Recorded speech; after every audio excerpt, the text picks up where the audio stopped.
Hello everyone, welcome back to my channel. Before starting the video, please subscribe and keep watching for more details videos. Coco Gauff's heartwarming hospital surprise. You won't believe what happened when she fulfilled a dying boy's final wish. Hospitals have a way of holding time still. In one quiet wing, far from television screens and trophy cases, time seemed to slow even more.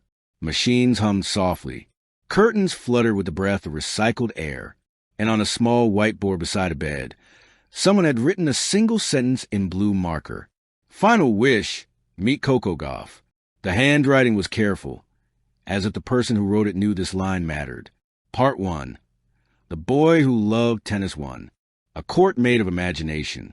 Eli was 12 years old and knew every tennis score by heart. He couldn't run anymore, but he could remember. He remembered the sound of shoes squeaking on hard courts, the way a rally felt like a conversation, the moment when a player chose courage over caution. His favorite was Coco Gauff. She plays like she's not afraid, he told the nurse one night, eyes fixed on a muted TV replaying a match he'd already seen 3 times. Like she believed something good is about to happen. Eli had been fighting a disease that didn't care about belief. Doctors spoke in careful sentences. Family members learned how to smile bravely, and Eli, who had once practiced serves in his driveway, now practiced patience. When a hospital volunteer asked if he had a final wish, Eli didn't hesitate. "Can you ask Coco Gauff if she comes see me?" he said. "I just want to say thank you." Part 2, the message that traveled quietly too. No publicist, no announcement. The hospital didn't expect an answer. They sent a respectful message, no pressure, no press. Just a simple note explaining who Eli was and what he loved. The email traveled through assistants and schedules, past meetings and flights, until it reached Coco Gauff late one night. She read it twice. Then she sat still for a long time. There were matches to prepare for, commitment stacked like luggage, a life moving at championship speed. And yet, one sentence pulled harder than the rest. He doesn't want anything signed. He just wants to meet you. Coco replied herself. "Yes," she wrote. "When can I come?" Part 3. The day everything changed 3. A knock at the door. Eli was half asleep when it happened. A soft knock. A nurse stepping aside. And then, like something out of a dream, Coco Gauff stood in the doorway. No cameras, no entourage, wearing sneakers and hoodie. For a moment, Eli thought his medication was playing tricks on him. "Hey," Coco said gently. "I heard you like tennis." Eli stared. His mother covered her mouth. His father's hands trembled. You're really here," Eli whispered. Coco smiled. "I am." 4. The room filled with light. What happened next didn't feel dramatic. It felt real. Coco pulled up a chair and sat at eye level. She asked Eli about his favorite matches, his favorite shots, his theories about why courage mattered more than power. He talked. She listened. She didn't rush. She didn't glance at her phone. She didn't make the moment about herself. At one point, Eli asked, "Are you scared when you play?" Coco nodded. "All the time." "Then why do you keep going?" She thought for a second. "Because fear doesn't mean stop. It means you care." Eli smiled. "That's what I think too." Part 4. The unbelievable moment 5. The racket. Before Coco left, she reached into her bag. She pulled out a tennis racket. Not new, not shiny, but worn. The grip was faded. The strings bore the marks of real battles. "This one's special," she said. "It's been with me through a lot." She handed it to Eli. His fingers curled around the handle. His eyes widened. "I can't take this," he said softly.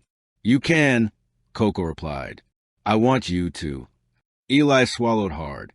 "Then I'll hold on to it," he said. "So I remember how strong you have to be to keep playing." The room fell quiet. Even the machines seemed to pause. 6. A promise. As Coco stood to leave, Eli stopped her. "Can you do one more thing?" he asked.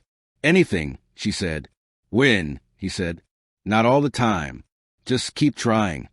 Coco knelt beside him. "I promise," she said. "And you do the same, however you can." Eli nodded. They hugged. It was gentle, brief, perfect. Part 5. After she left 7. The ripple. Coco didn't post about the visit, but the hospital staff noticed something shift. Eli slept peacefully that night. His parents laughed quietly for the first time in weeks. Nurses whispered about how the room felt lighter, warmer, like Hope had taken a seat and decided to stay. Days later, Eli asked for the TV.